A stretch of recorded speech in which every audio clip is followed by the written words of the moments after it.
Hello, everyone. Thank you for joining. Welcome to the Zero Waste Ambassadors Program. My name is Sarah. I work at Home Resource, and I'm going to help you become a zero waste ambassador. In this video, I'm going to walk you through all of the ZWAP online lessons. There are 5 of them. Remember, you do have the option of going through the lessons at your own pace by going to www.zwaponline.org and clicking Become a Zero Waste Ambassador on the front page. But if you're sticking with me, that's great. I'll guide you through the program lesson by lesson. I'm going to be asking you some questions throughout this lesson, so grab a notepad and something to write with.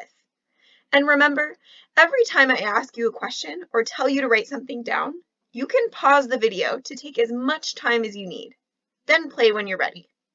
Now, let's get started. Hello! Welcome to the Zero Waste Ambassador Program, or we like to call it ZWAP for short, because it's fun to say, but also because it is the sound of knocking out waste. My name is Sarah, and I'm going to help you become a Zero Waste Ambassador. The Zero Waste Ambassador Program, ZWAP, is an interactive set of lessons where you'll learn all about materials, where they come from, where they go, and how we can knock out waste in our communities. We want you to leave this program feeling inspired with the knowledge that the choices you make and the actions you take can help create a zero waste world. The program starts with 5 main lessons that you can go through either on your own or together with your class. You will answer questions, draw pictures, and complete other short activities to show off what you know and what you're learning.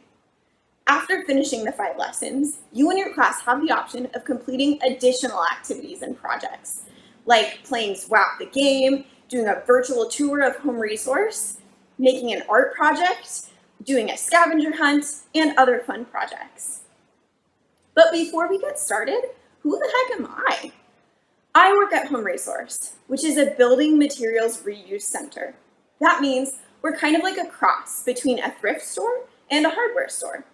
The things we have here are donated, and the types of materials you'll find throughout our store are very similar to what you might find at a hardware store.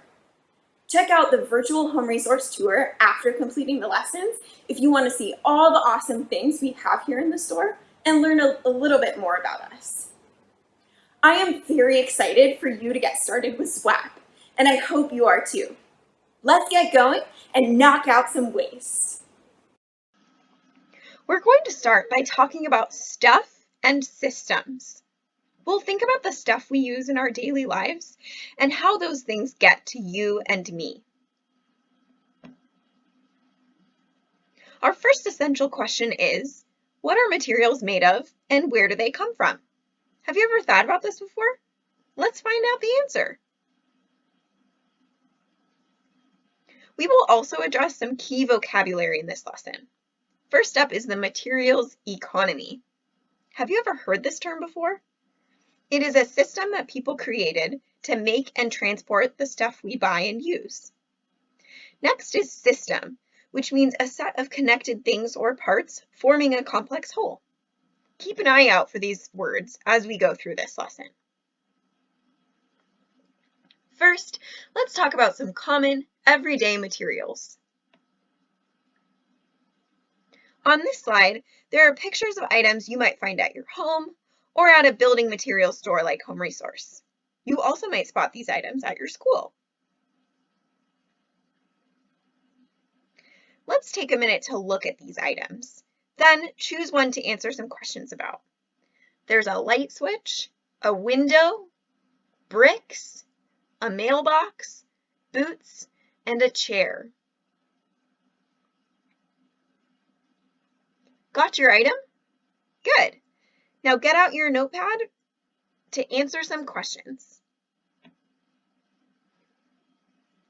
First, what item did you choose? Write it down on your paper. What is your item made of? Take a guess if you don't know. It might be made out of something like fabric, wood, metal, or another type of material. Where do you think your item came from? Could you guess where it was made? where do you think the material that it was made out of came from? Write down any guesses you have on your paper. Nice job. Now let's check your work. We're going to watch a video that explains what things are made out of. All of the stuff in our daily lives is made up of a variety of materials, but let's take a moment to talk about the most common ones.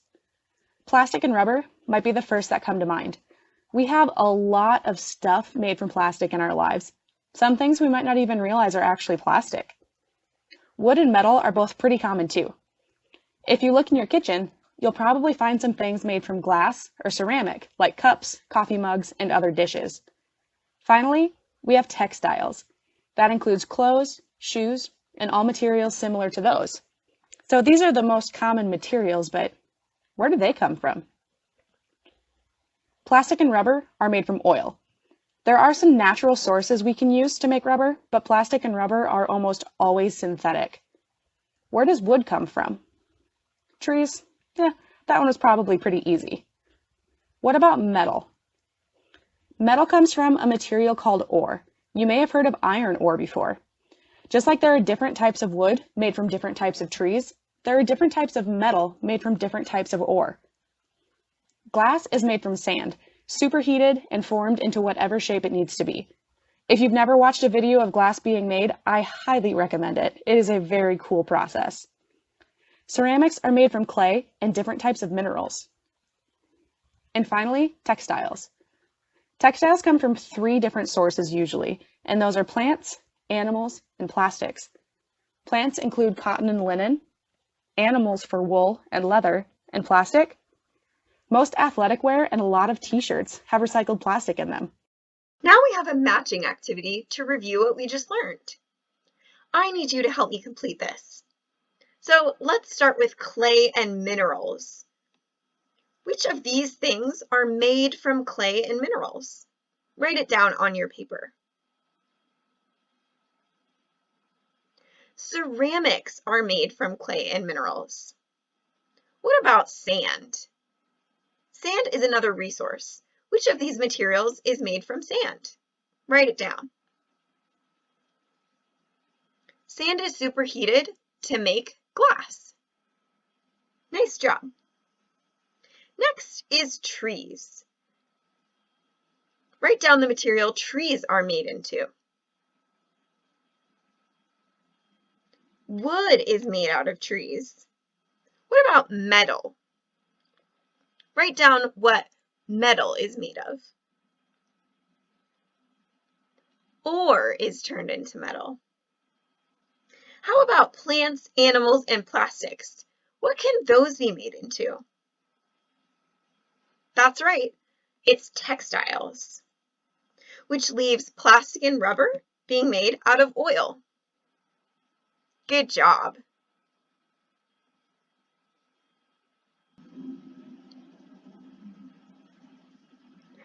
Now we know what resources or raw materials most of our stuff is made of. But where do we get those resources to make all our stuff out of? Take a minute and think about all the places in the world. Where do we get stuff from? Write down the places you think raw materials come from on your paper.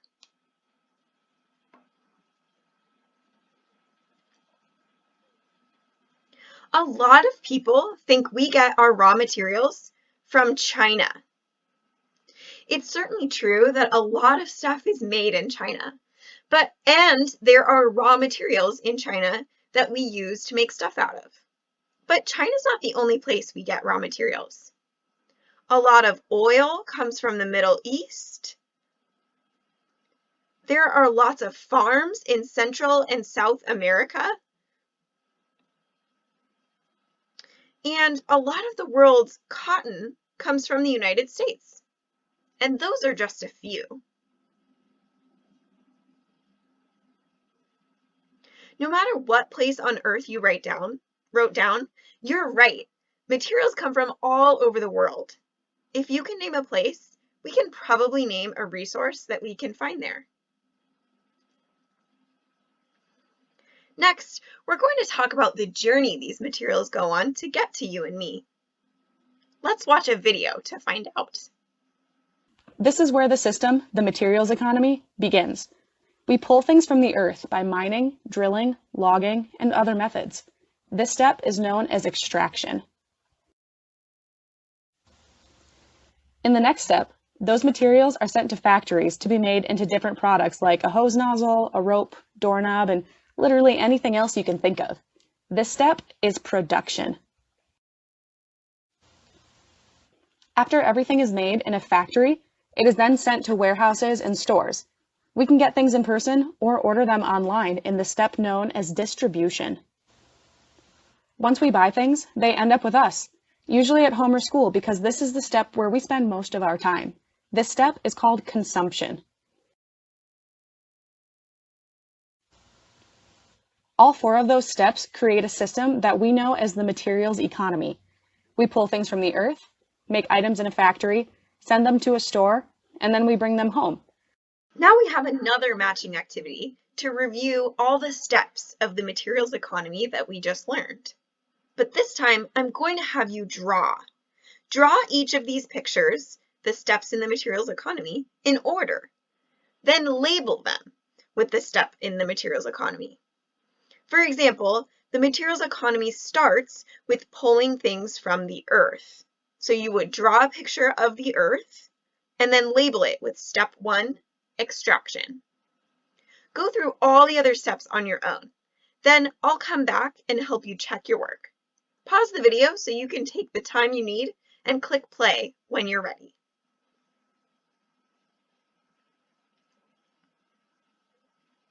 How'd you do? So we started with the earth, which is step 1, extraction. So now what's the second step?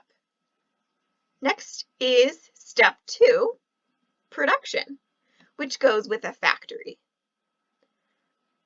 Step 3, distribution, goes with online and stores, which leaves step 4, consumption, with school and home.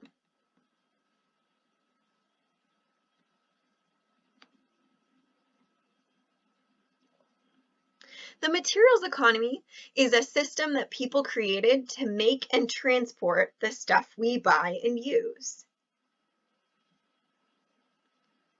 Here's a picture of the materials economy again.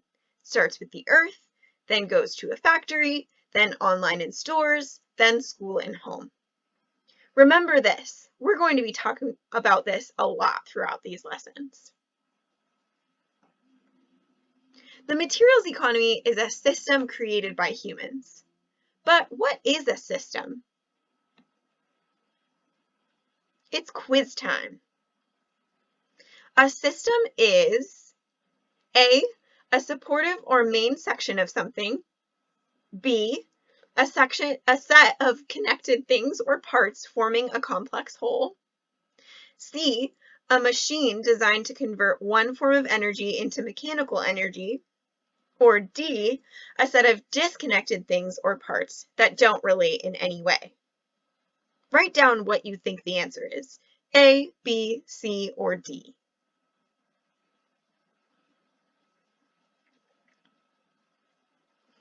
The answer is B.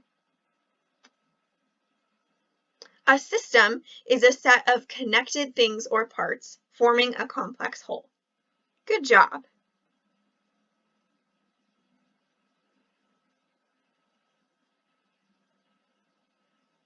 Can you think of any examples of a system found in nature? This picture here might give you some hints. Let's look at it. There's a water droplet, a forest, a lion with a rabbit in its mouth, and a sprouting plant. Now, write down at least one example of a system in nature.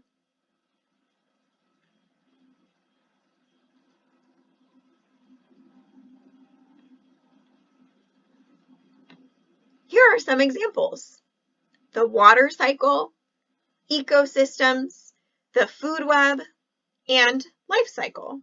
These are all systems you can find in nature.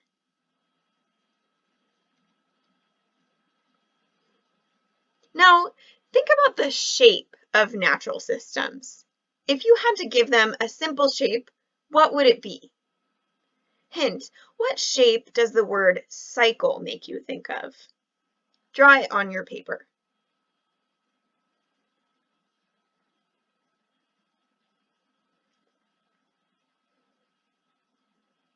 Natural systems are circular.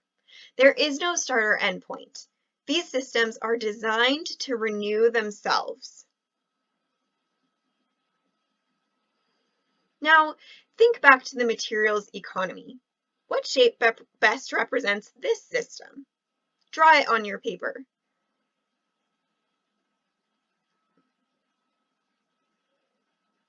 The materials economy is linear.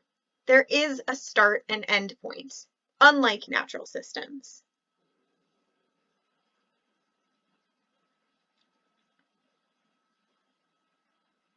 Now let's think. Why are circular systems good for the Earth? What is one good thing about the Earth's natural systems being circular? Write down the answer on your paper. Hint, think about words like renew and regenerate. Why is it important for Earth systems to cycle and renew themselves? Pause the video and press play when you've got your answer.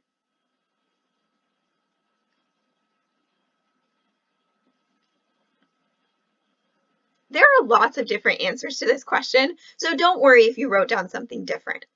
But it's really important for the Earth systems to be circular so that they can sustain themselves and last a really long time. The end of something is always the start of something new. In the Earth's natural systems, there is no such thing as waste. Every byproduct has a purpose and gets used. For example, when a leaf dies in the forest and drops to the ground, it becomes food for bugs and bacteria and slugs, which break it down to create new organic material in the soil. And that helps new plants grow. That's really important. Otherwise, there'd just be a bunch of dead leaves continuously piling up in the forest and smothering other plants. That wouldn't work very well. The circular life cycle works much better.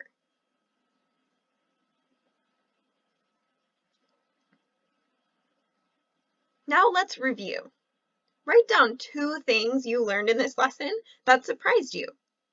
Pause the video and press play when you're ready.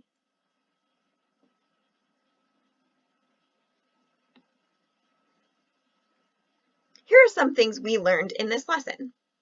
Our everyday items, like chairs, shoes, mailboxes, etc., are made of raw materials, like oil, trees, ore, sand, clay, plants, and animals. And these raw materials come from all over the Earth. The materials economy is a system that people created to make and transport the stuff we buy and use. Materials are taken from the Earth, made in a factory, distributed to stores and warehouses, and bought by you and me. A system is a set of connected things or parts forming a complex whole. And finally, the materials economy is shaped like a straight line, but natural systems are shaped like circles. Awesome work! Now we're going to move on to the second lesson. You can pause the video here to take a break or come back another day if you need to. Now we're ready for lesson 2, transportation and greenhouse gases. Let's go! Our essential question for this lesson is, how does our stuff affect the climate? Next, our key vocabulary. The atmosphere is layers of gases that surround the Earth. Greenhouse gases are gases in the atmosphere that trap heat. And climate is the average weather conditions in a place over time. Remember to be on the lookout for these words during this lesson.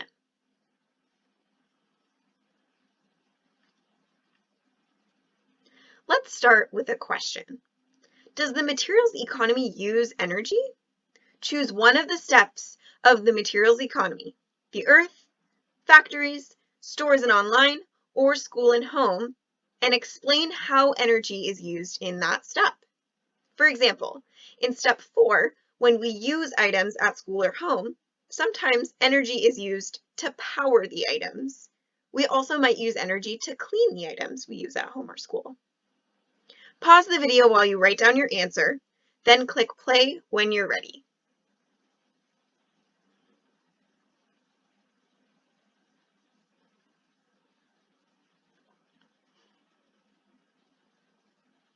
Here are some other ways energy is used throughout the materials economy. Let's go through it together. This first one, energy is used to power lights, heat, and electricity in warehouses and stores that stock materials. What step does that go with? Warehouses and stores, definitely that is step 3, distribution. Next, energy is used to power machines that take resources from the earth. Taking resources from the earth happens in step 1, extraction. Next, energy is used to power many items we own. That happens in step 4, consumption. And finally, energy is used to power machines that make products. Making products happens in factories in step 2, production.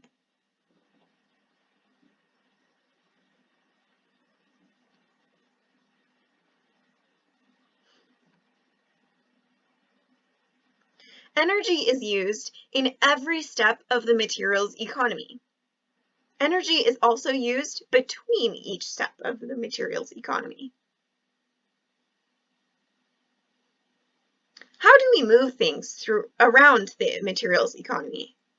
Draw a picture of at least 2 vehicles that transport stuff through the materials economy. Pause the video and play when you're done.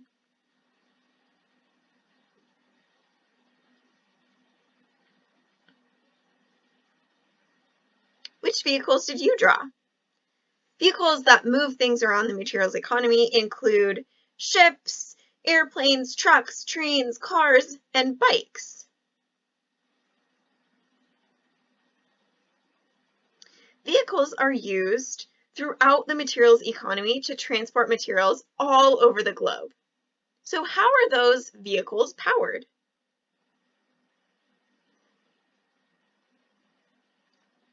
We have a sentence here that is missing some words. Can you help fill it in? Write down the sentence and use the words in the word bank to fill in the blanks.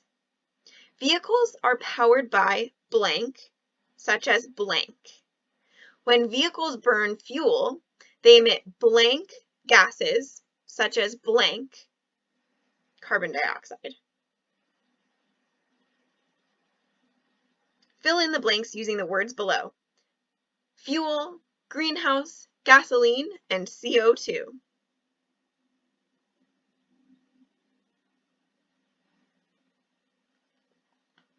Vehicles are powered by fuel, such as gasoline. When vehicles burn fuel, they emit greenhouse gases, such as CO2 or carbon dioxide. Good job.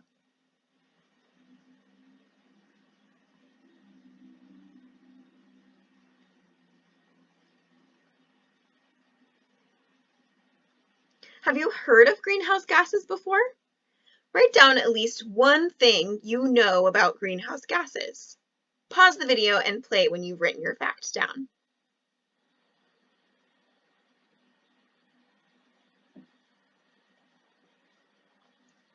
Greenhouse gases are gases in the atmosphere that trap heat. The atmosphere is a layer of gases that surround the Earth. It is kind of like a big blanket for the Earth. Now, let's watch a video to learn more about greenhouse gases. We do not own this video. It is available on YouTube and produced by Climate Reality. All rights belong to them. To start with, there are naturally occurring gases such as carbon dioxide and methane in the Earth's atmosphere. In themselves, they aren't bad. In fact, we need them in limited quantities to keep our atmosphere at just the right temperature for life as we know it to exist on Earth. But if we produce an excess of these gases, as we have, the temperature rises, as it has. If you want, you can replicate this effect yourself in a simple lab experiment. Here's how. Take two identical bottles and set them side by side. Put a thermometer in each bottle and seal them. Then run a hose from a source of CO2 into one of the bottles. Shine two heat lamps of equal intensity at equal distance onto each one. Within minutes, you will see the temperature of the bottle with the carbon dioxide in it rising faster and higher. The bottles are like our atmosphere. The lamps are like our sun. Most of the solar radiation reaching the Earth is absorbed by the surface and atmosphere, which in turn radiates energy out toward space as infrared energy, heat. Most of the heat energy from the surface is then absorbed by the greenhouse gases in the atmosphere and radiated back down toward the surface. The more greenhouse gases we create, the more heat is absorbed and sent back toward the surface to cause further warming. So let's review. The more blank there are in the blank, the more blank is trapped, contributing to global blank change. Write down the sentence and fill in the blanks with the following words: greenhouse, gases, climate, heat, and atmosphere.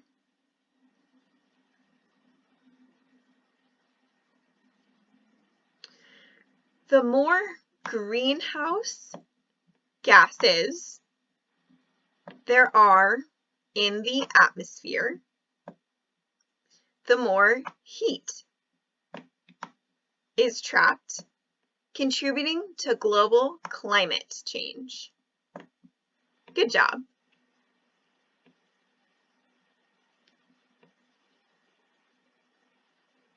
Do you remember what climate is? Climate is the average weather conditions in a place over time.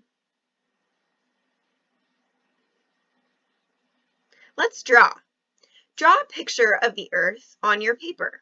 Include the atmosphere in the picture and label it. Pause the video until you're done with your drawing.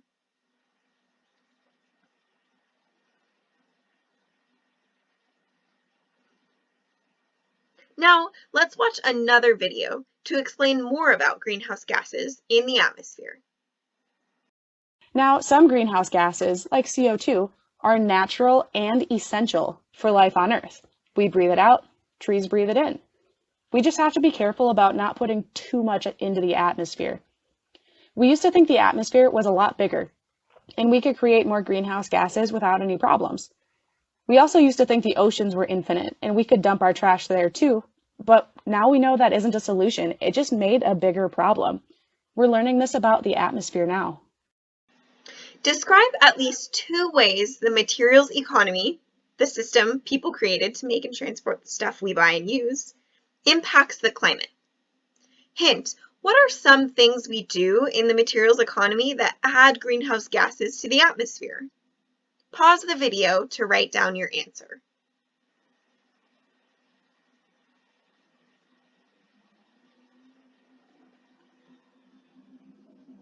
Whenever something is extracted from the earth, produced in a factory, or transported through the materials economy, more greenhouse gases are produced. Our stuff affects the climate. There are lots of great resources out there where you can learn more about greenhouse gases and climate change. If you're interested, visit climatekids.nasa.gov. That's it for this lesson. We're going to move on to lesson 3, but remember, you can always pause to take a break or come back another day to finish up. On to lesson 3, landfill and choice. In this lesson, our essential question is, where does our trash go and how does it affect people and the planet? Have you ever wondered what happens to the things we throw away? We're going to find out. Here are some words to be on the lookout for this lesson. A landfill is a place where people bury garbage in the ground. And to reduce means to use less stuff. So far, we've learned how materials travel from the earth to us in the materials economy. We pull things from the earth, make items in a factory, send them to stores, and then we bring them home or to school. But what happens to our stuff after we're done with it? In other words, what is the final step in the materials economy? Do you know?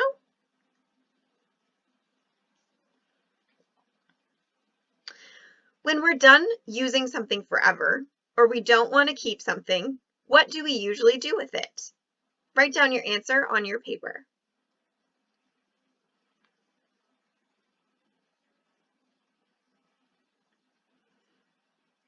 When we're done with things, we usually throw them away. This means we put them in the bin and they get driven to blank. Fill in the blank on your paper. Where do the things we throw away end up?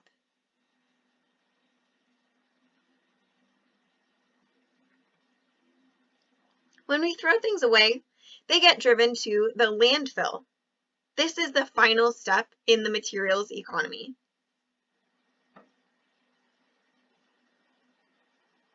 Have you ever been to a landfill? Draw a picture of what you think a landfill looks like. Pause the video and play it again when you're done.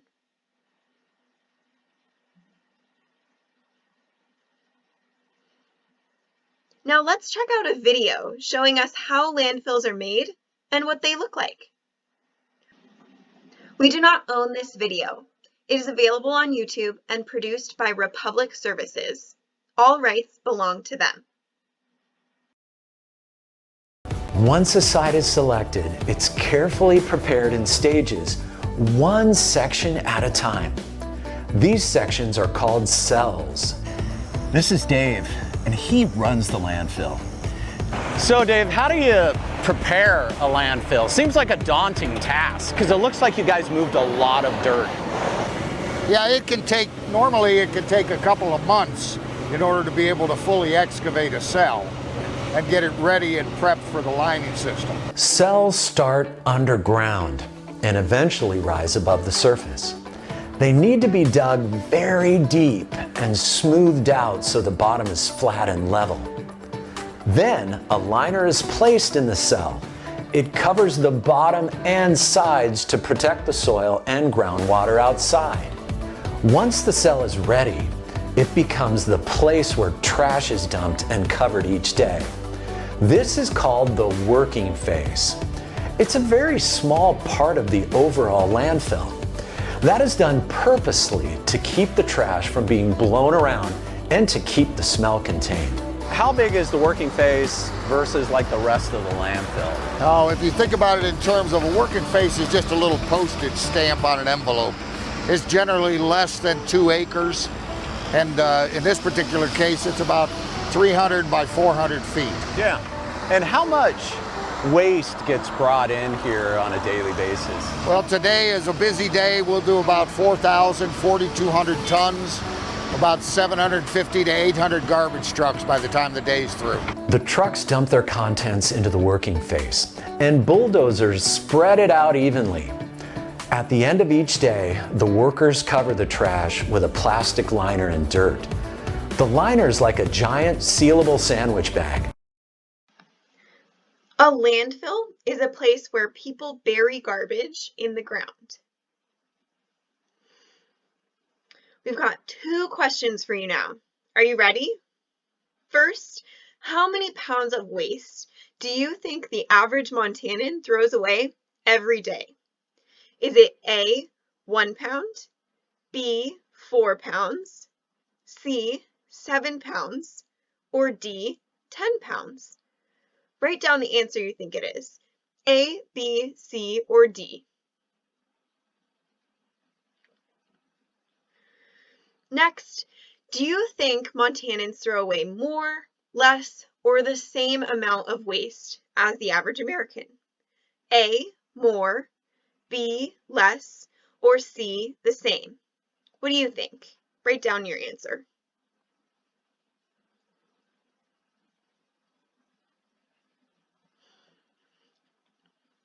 Here are the answers. On average, Montanans throw away 7 pounds of stuff per day. The average American throws away 4 pounds of stuff per day. Montanans throw away more stuff.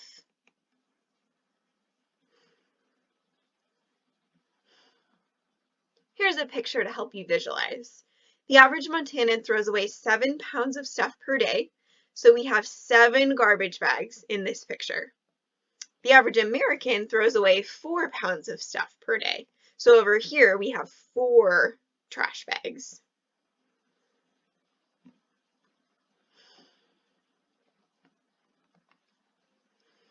Take out your paper again and write down 5 things that you throw away. Pause the video and play when you've got your items.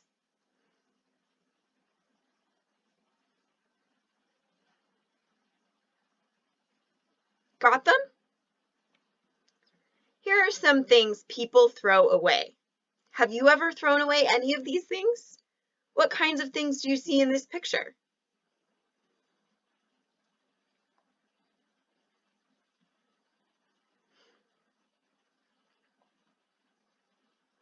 Let's think about the items in that picture. What do you notice about them? Here's the picture again. We've got things like juice and soda containers, papers and folders, a broken pencil, scissors, food scraps, wrappers, books, pizza boxes, clothes, furniture, an old TV and Xbox, a milk carton, and straws. So what do you notice about these items? Write down 2 things you notice on your paper. Pause the video and play when you're ready.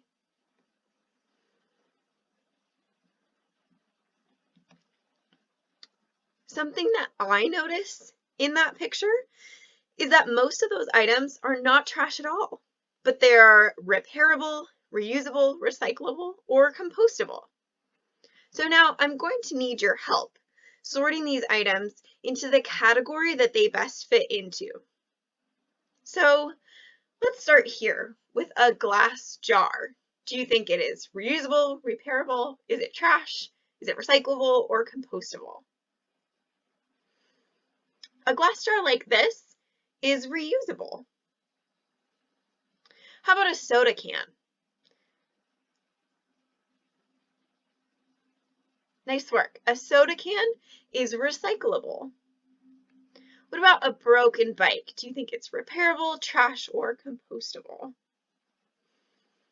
A broken bike is most likely repairable. Good job.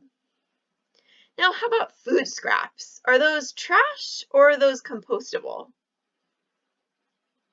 Food scraps can go in the compost, which leaves straws as trash.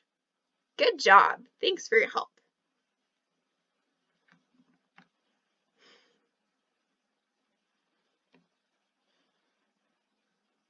All right, grab that paper again. What are some consequences of throwing all this stuff away? If we didn't actually sort those items in the picture and all our other trash, list 3 ways throwing things in the landfill harms us or the planet. Pause the video now to think about it and write down your answers. Then press play when you're done.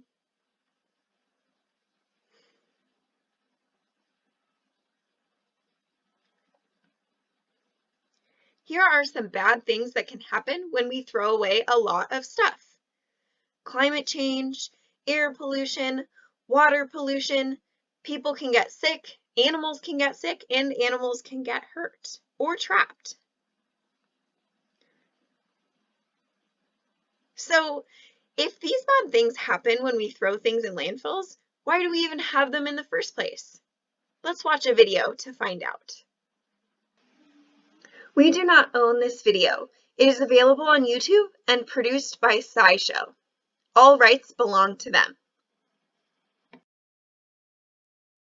For centuries, most people disposed of their trash wherever they lived, whether that was the streets, their backyards, or even inside their own homes. Historically, cities didn't consider garbage a problem until it affected their defenses. Like in 500 BC, the leaders of Athens decided they might want to dispose of their garbage a mile or so from the city, so invaders could no longer use the piles of trash to try and scale the city walls. As recently as the late 19th century, in many U.S. cities, barrels of trash were just put in public places for both people and animals to pick through. In 1896, the Chicago City Council reported that its unpaved roads were, quote, polluted to the last degree with trampled garbage, excreta, and other vegetable and animal refuse of the vilest description. Eventually, people began to make the connection between disease and the squalor within their cities, and waste disposal began to change. Which brings us to the dump. A dump is little more than a hole in the ground, and for most of the 1900s, it's how many Americans got rid of their garbage. Sometimes sanitation workers covered the trash with a layer of dirt,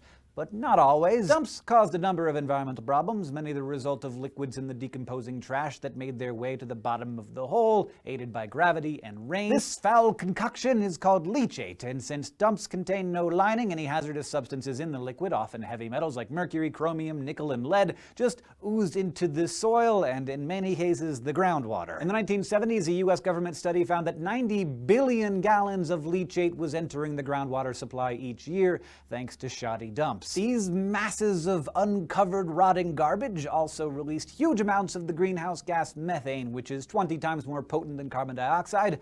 Methane and CO2 make up between 90 and 98% of dump gases. The rest is a combination of nitrogen, oxygen, ammonia, and hydrogen. These gases are produced as bacteria break down all of that organic waste, and how much of each gas there is depends a lot on the type of waste, though more gas gets produced as the dumps get wetter and hotter as well. And when the dumps of yesteryear got full, cities often burned the garbage to create more space, which released a whole other array of toxic chemicals. Even at dumps that were capped off with a layer of soil, the methane usually killed any vegetation that tried to grow on top. Also, methane's super explosive. Maybe I forgot to mention that. Unless it's properly vented, methane and other landfill gases move through the ground and try to escape to any open space, including nearby buildings. It's called vapor intrusion, and if the methane finds some poorly ventilated space, like your basement, it can build up and cause fires and even explosions. In 2000, for instance, a house in Rochester Hills, Michigan was destroyed by an explosion caused by methane buildup from a landfill that had been closed for a long time. It wasn't until 1976 that Congress got serious about where we put our trash.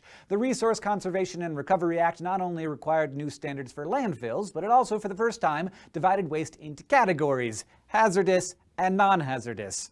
Important distinction. That's right. Until then, there was no distinction between an old newspaper and barrels of raw sewage, or like just a million gallons of arsenic. There, just put it in the landfill with everything else. So for the past 30 plus years, landfills in this country have had to meet stricter guidelines, like being lined, usually with compacted clay and high-density polyethylene. They also have to have leachate collection pipes so that all of that delicious trash juice can be safely hauled off to sewage treatment plants. Modern landfills are also designed to collect and vent methane, lessening the chances of trash hole explosions. Still, the downside of creating what's essentially a dry tomb is that it takes forever for the buried garbage to decompose. By compacting the soil and keeping the oxygen out, landfills have become anaerobic environments where that diaper you threw out today will look pretty much the same decades from now. Seriously, archaeologists have studied landfills and found totally recognizable 15-year-old hot dogs and 20-year-old buns. Landfills help keep garbage off the streets and protect public health. But even so, we still have trash problems. Like when we throw away too much. Most of what we throw away is not even trash. It is reusable, repairable, and recyclable. And our waste can still be harmful to us and the planet in a landfill. I do have some good news, though. We have some choice in what ends up in the landfill and what doesn't. Materials don't become waste until they're wasted. Waste is a verb. Now get out your pencils and papers again. When we say that waste is a verb, not a noun, what do you think that means? Pause the video and write down some thoughts, then hit play again when you're ready.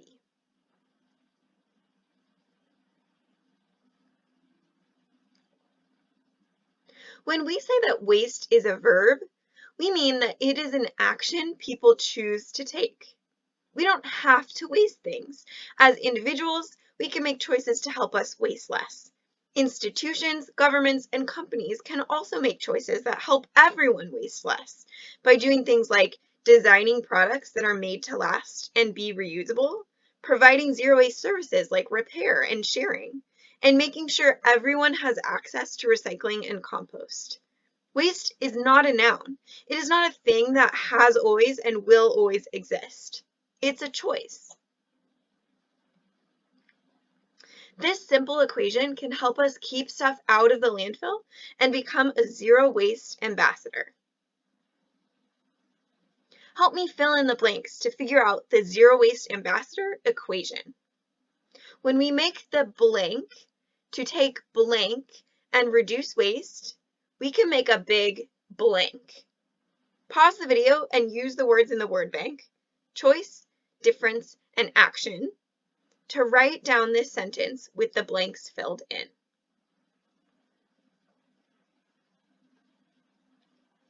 Are you ready?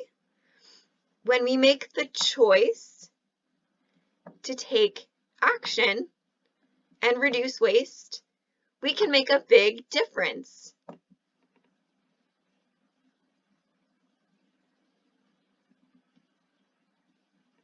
So here's the zero waste ambassador equation. Choice plus action equals difference.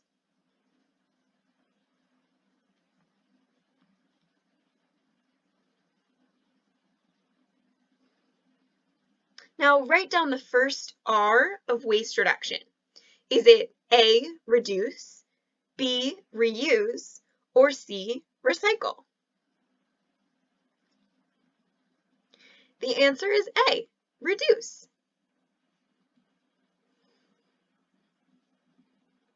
Now, write down what you think reduce means. Are you ready? To reduce means to use less stuff. And we put this R, reduce, with a picture of the earth.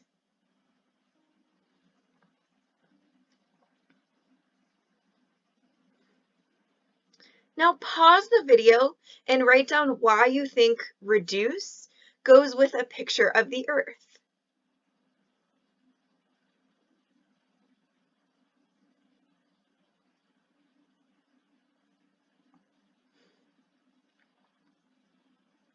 Reduce goes with the earth because when we choose to use less stuff, we don't need to do as much drilling, logging, and mining for materials.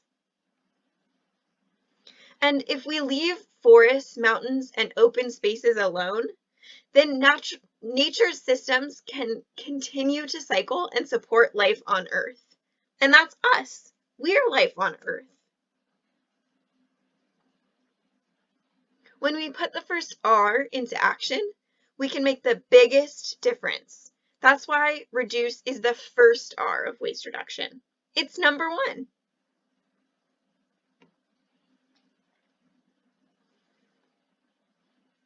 Nice work getting through this lesson.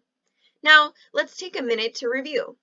Pause the video and write down 2 things you learned in this lesson that surprised you.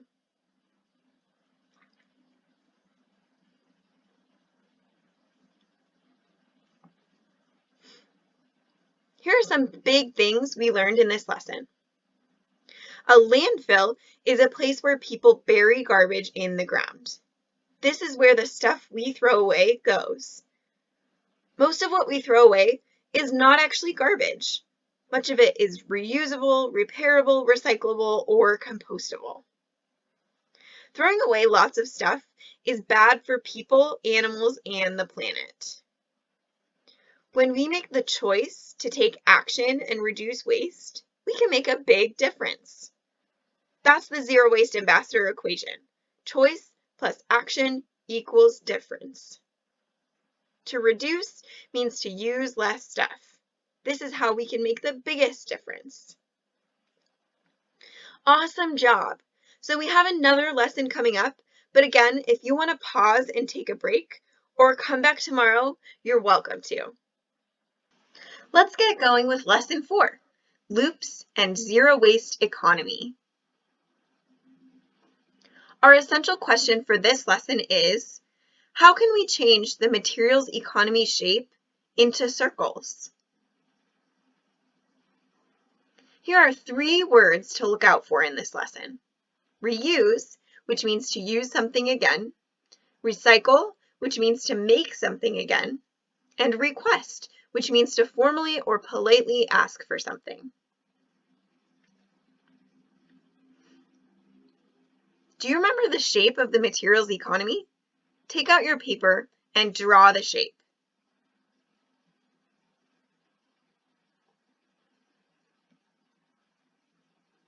The materials economy is linear, which means it's a straight line.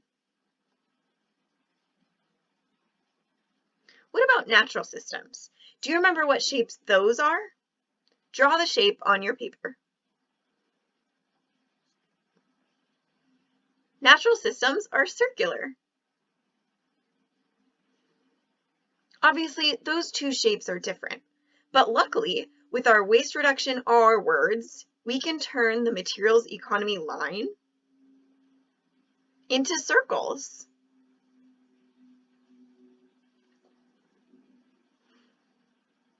But before we find out how to turn the line into circles, let's talk about why.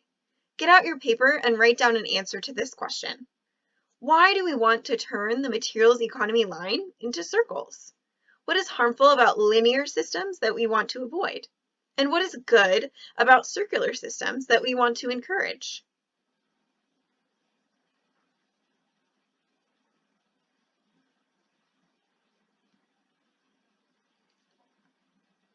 Like with lots of these questions, there's more than one answer, but here's one possible answer. Turning this linear system into circles will keep materials in use for as long as possible. If we keep using the same resource over and over again, we won't need to extract as many new ones from the earth, and we won't have as much of a need for landfills.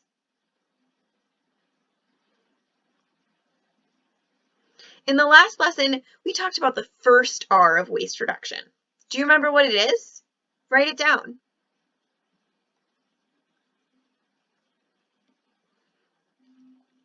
The first R of waste reduction, reduce, goes here with the earth in the first step. The best way to move towards zero waste is to stop extracting resources and using so much stuff in the first place.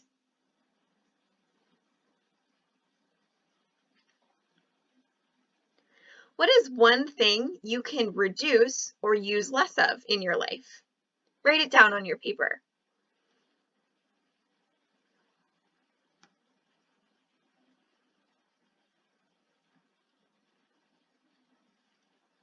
Now we have a word search here to find the second R of waste reduction. If you can see the screen and want to play along, write down the second R of waste reduction on your paper, then try to find it. You might find other words in the word search too, but try to find the second R of waste reduction first.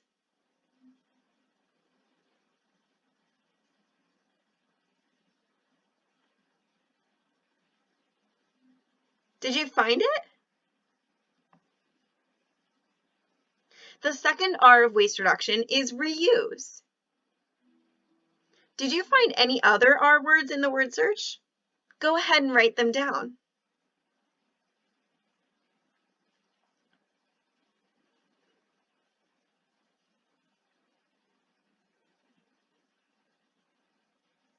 Here are all the words in the word search: request, reduce, rot, repair, repurpose, and recycle. Good job. Now, what does reuse mean? Write it down on your paper.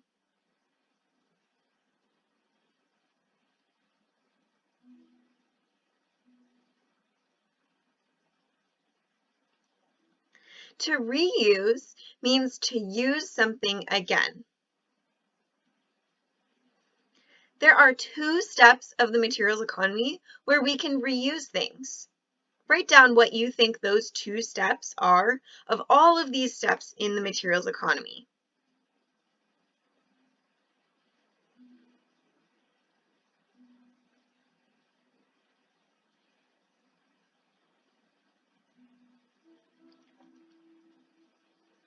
The second R of waste reduction, reuse, goes with these two steps, school and home and online and stores. We can reuse things at home and at school, and there are also lots of different businesses that sell reused stuff.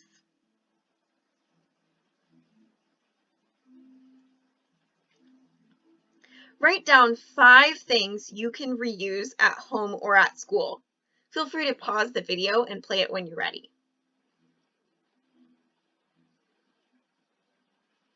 Got your 5 things? There are lots of things we can reuse. Clothes, old books, papers, bikes, furniture, jars, so many things to reuse.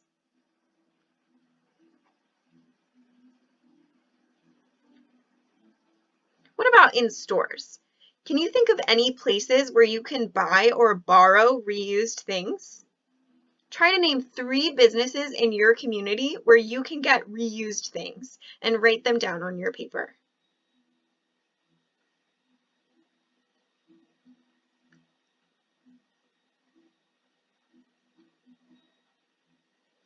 In Missoula, here are some reuse businesses and organizations. Where I work, Home Resource sells reused building materials. Donation Warehouse has furniture and appliances. The public library has books, and sometimes libraries have other things you can borrow, like games and movies. Free Cycles has bikes and bike parts. Secret Seconds sells clothes. And Mud has a tool library where you can borrow tools. Pretty cool, huh?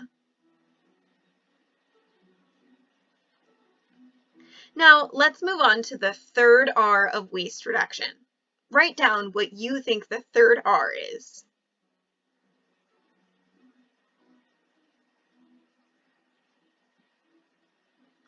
The third R of waste reduction is recycle.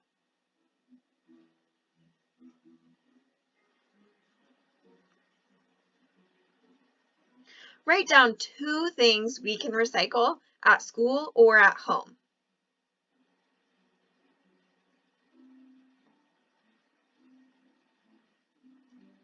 You might have written down paper, cardboard, or metal. These are all things you can recycle. But how does recycling work? Let's watch a video to find out. We do not own this video. It is available on YouTube and produced by Reading Rainbow. All rights belong to them.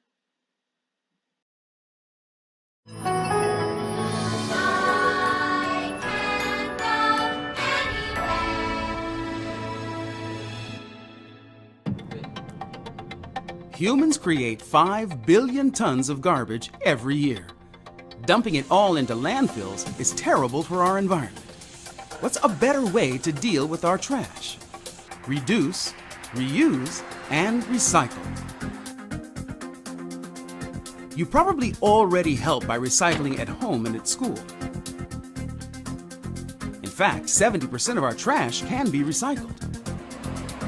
But what happens to all those materials that go in the bins after they get picked up?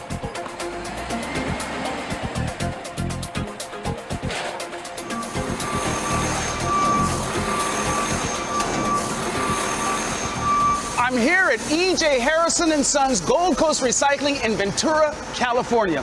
It's at places like these that your recyclables, like glass, plastic, paper, and metal, are sent every day. Let's take a look at the life cycle of your reusable trash. Let it go, Mario!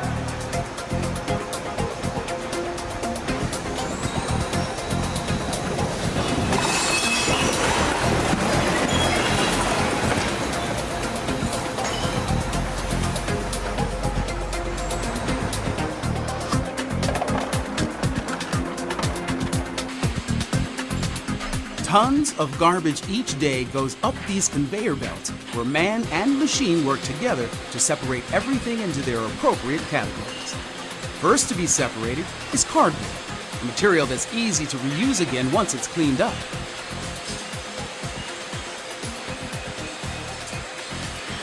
Next comes paper, newspaper, printer paper, and junk mail, which gets compiled here. Plastics of all kinds get separated for later recycling, and glass is moved in this direction. This is my favorite part. You know how two magnets that are similarly polarized will push away from each other, right? Well, this machine uses that same principle. Any metal that comes down the line, like an aluminum can, will be literally propelled into its own chute when it passes through the magnets. Watch. Cool, huh?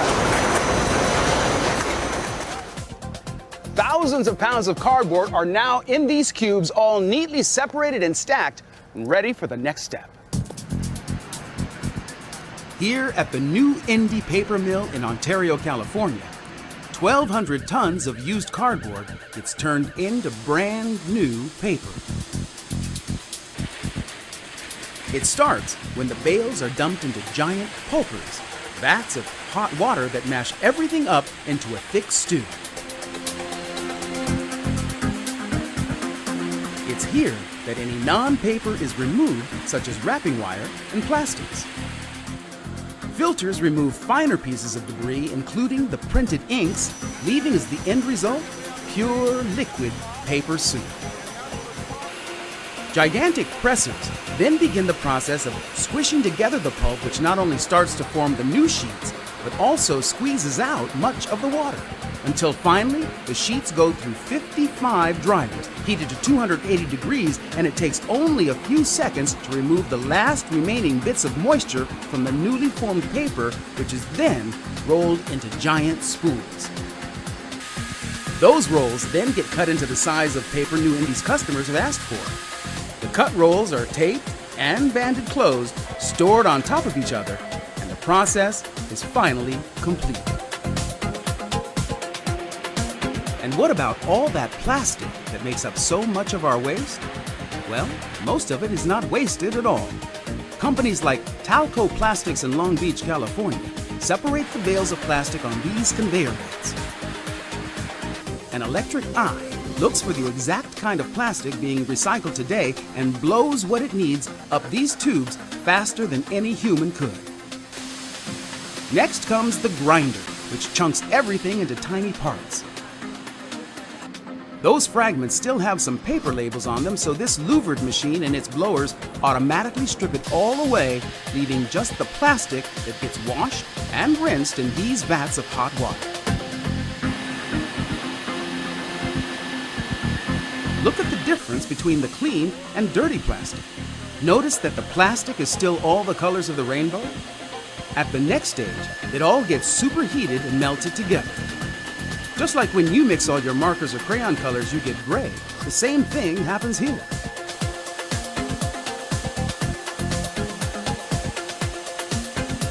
The now gray plastic gets formed into pellets, which are boxed up and sent on their way to be formed into some newly made plastic object. The whole process took only an hour, but saved so much of our planet's precious resources. Reduce, reuse, and recycle. It's a process that we are all responsible for. What started out like this has been refashioned into something like this. Brand new, ready to use, and recycle again. But you don't have to take my word for it.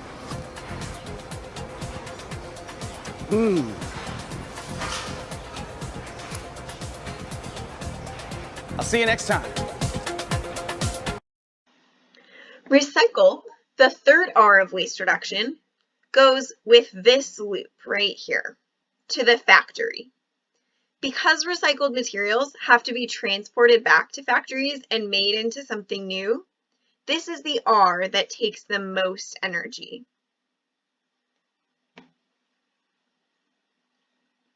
Recycling is great, but it's not perfect. Can you think of 2 flaws with the recycling process? Pause the video and write down your thoughts.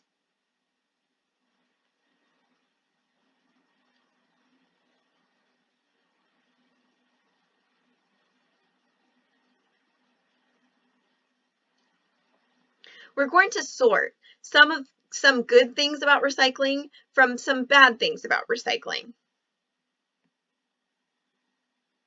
First, recycling helps us reduce the amount of stuff we send to landfill. That's a good thing. The recycling process uses energy to sort, transport, and remanufacture the materials. That's a not so good thing. Next, workers have to touch, sort through, and work with the materials that we recycle, which can be dirty, sharp, and toxic. That's a bad thing. Recycling reduces the amount of new resources we need to extract or take from the earth. That's a good thing. The recycling process uses water to clean the materials. That's a not so good thing. And finally, recycling creates jobs. That's a good thing. Nice work. Each loop helps us reduce waste. The smaller the arrow, the smaller the environmental impact that action has. The smaller, the better. That means we want to reduce, reuse, and recycle in that order.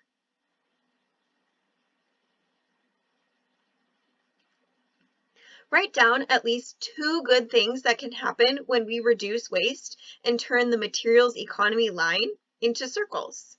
You can pause the video and play it when you're ready.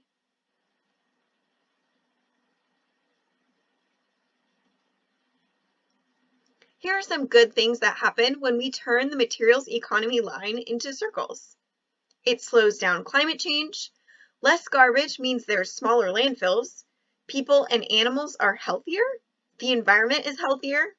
And we have cleaner air and cleaner water.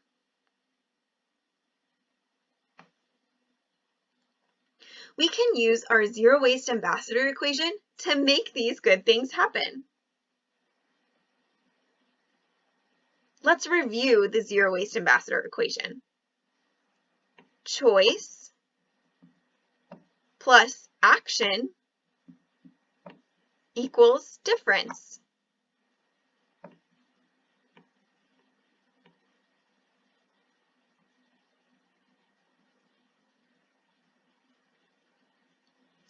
If we make the choice and take action to reduce what we buy and use, reuse everything we can, and recycle the rest, we can make a big difference.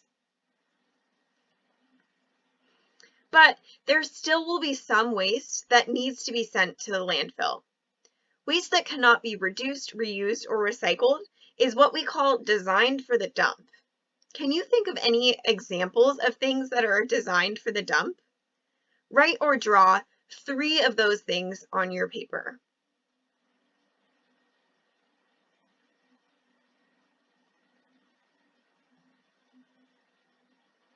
Here are some examples of things that are designed for the dump. What do you see in this picture? I see bottle caps, styrofoam, wrappers, milk and juice boxes, toothpaste tubes, disposable masks, plastic bags, tape, plastic utensils, and straws. And these are just a few examples. One of the reasons we make so much waste is because lots of the things we use every day are designed for the dump.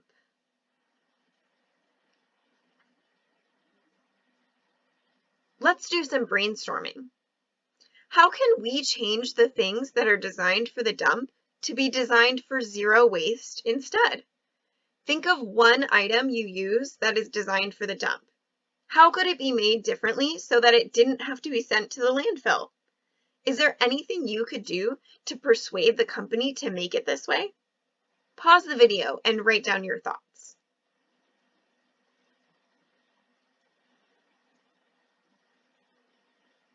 We can use one final R word to change the things that are designed for the dump to be designed for zero waste.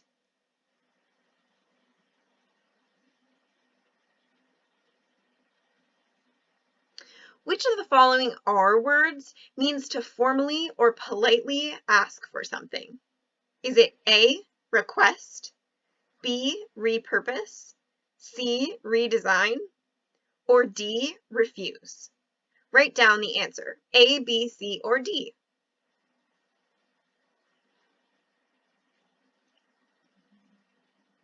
The answer is A, request. Nice job.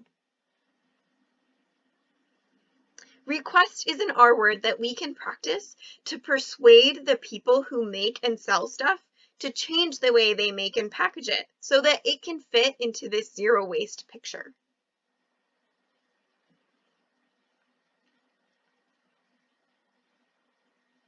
What is a request you could make of a company your family buys things from to help reduce waste? Pause the video and write down your answer.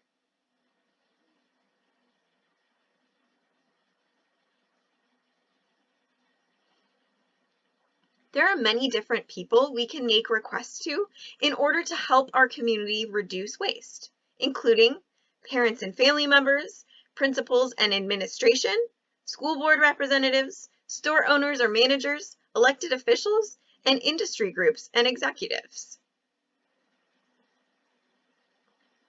If we put all the R words into action and people changed the way they made stuff so that it could fit into this system, do you think we could live in a world that produces zero waste?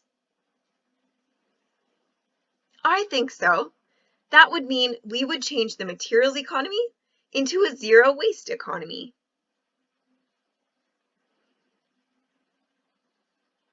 Zero waste is a system that supports people and the planet by putting the R words into use: reduce, reuse, recycle, and request. It requires us to play an active role by making the choice to put the R's into action. Remember our zero waste ambassador equation: choice plus action equals difference. In a zero waste world, all our stuff is made to last longer and to be repairable, reusable, recyclable, and compostable. The entire system needs to change, and it's starting. Did you know that Missoula has a zero waste goal and a plan to get there?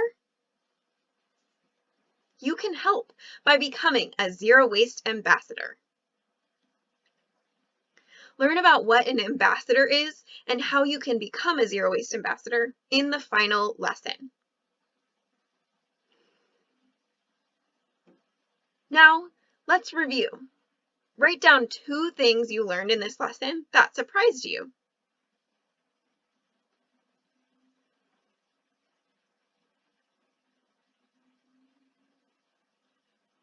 Here are some of the big things that we learned in this lesson. To reuse means to use something again. We can reuse at home and at school and support reuse businesses in our community. To recycle means to make something again. We can recycle things like paper, cardboard, and metal to keep it from going to landfill and reuse those resources. But recycling is not perfect. To request means to formally or politely ask for something. We can request that stuff be made to fit into a zero waste system instead of being designed for the dump. Finally, by making the choice to put all our R's into action, we can make a big difference and help create a zero waste world. We have one more lesson coming at you. Take a break or keep on going to finish up and become a zero waste ambassador. Hello again. Great job getting through each of the ZWAP lessons. In this final lesson, we'll review what we learned and talk about the ambassador actions we can take to help create a zero waste world.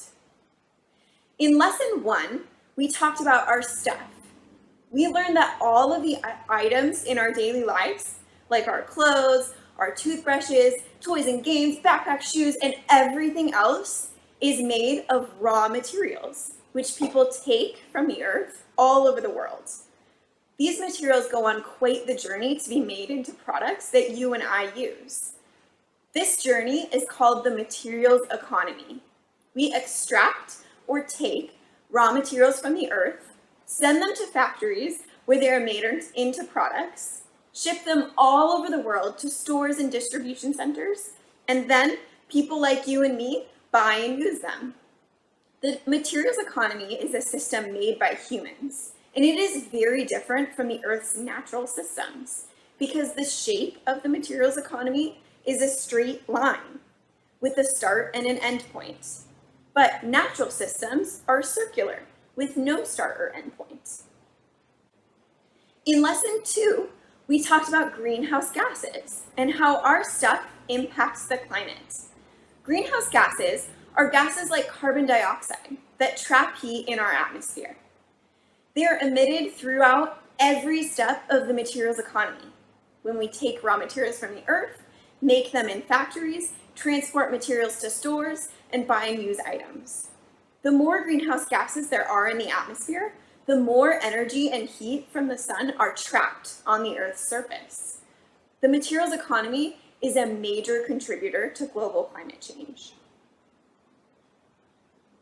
In lesson 3, we learned about what happens after we are done using our materials. When we throw things away, they get sent to landfills. A landfill is a place where people bury garbage in the ground. Landfills were created to keep waste away from people and protect public health. But unfortunately, there are still bad things that happen when we throw things in landfills. And most of the stuff we throw away is not trash at all, but it is repairable, reusable, recyclable, or compostable. A lot of times, we have the choice to keep that stuff out of landfill and protect the environment, animals, and humans. When we make the choice to take action and reduce waste, we can make a big difference. The first R of waste reduction, reduce, is the best way we can address our trash problems and create a zero waste world. In lesson 4, we talked about all the other R words and how we can turn the materials economy line into circles. After the first R, reduce, we can reuse at home and at school, and we can buy reused things. Then, after we've reduced and reused everything we can recycle, which means to make it again. When we recycle, materials are sent back to factories to be made into something new. Recycling is a great way to reduce the amount of new materials that need to be extracted from the earth, but it's not perfect. That's why it is the third R of waste reduction, after reduce and reuse. Request is another R word that can help us create a zero waste world. Some materials are thrown away now because they are designed for the dump. If we requested that companies stop designing things for the dump and instead design for zero waste to be reused, repaired, and repurposed, we could live in a zero waste world. Did you know that Missoula has a zero waste goal and a plan to get there? Missoula is planning to reduce the amount of stuff it sends to landfill by 90% by 2050. The Missoula County Public School District is on board too. How old will you all be in 2050? What would it be like to reduce the amount of trash you throw away by 90%? We need your help. If you can reduce waste every day and encourage your friends and family to do the same, imagine how much of a difference we can make. That's why we need each of you to become zero waste ambassadors. But what is an ambassador? An ambassador is a person who leads by example and encourages others to do the same. You know you're a zero waste ambassador when you drink from a reusable water bottle every day. Bottled water is bad for the planet. It takes a lot of energy and makes a lot of waste to bottle and transport water. Just turn on the tap. Choose to reuse water bottles, shopping bags, clothes, toys, and more. Practice zero waste at mealtimes. Together, we can tackle food waste and lunchtime litter. Only take what you think you will eat. Save or share leftovers and compost your food scraps when possible. Use reusable lunch boxes, cups, dishes, silverware, and napkins. Shop secondhand first. Think thrifty when looking for school supplies and new to you clothes or shoes. Check out local thrift stores or pawn shops before heading to a big box store.